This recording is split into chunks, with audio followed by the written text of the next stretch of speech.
Welcome to Samba Samba. Enjoy the video.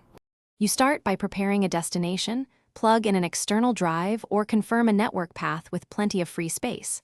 Once connected, open Settings, go to Update and Security, then Backup.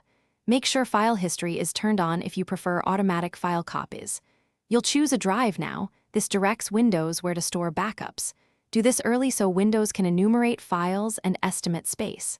If prompted, grant administrator permission so the system can configure scheduled backups without interruption. Once you've selected a drive, click More Options to fine-tune what gets backed up and when.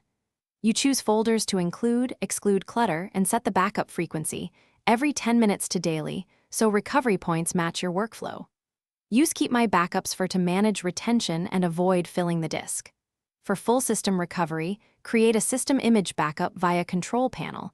This captures Windows, apps, and settings. Make sure both file history and image backups aren't pointing to the same weakly protected location. Now run a manual backup and verify it by restoring a small file to confirm integrity. If the backup fails, check the external drive's health and free space. Run chkdsk or Smart Tools if needed.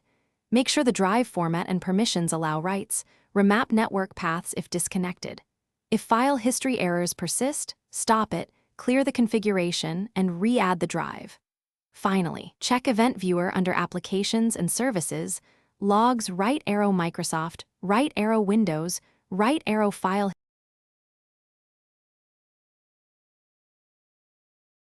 Thanks for watching. Consider subscribing if we helped you.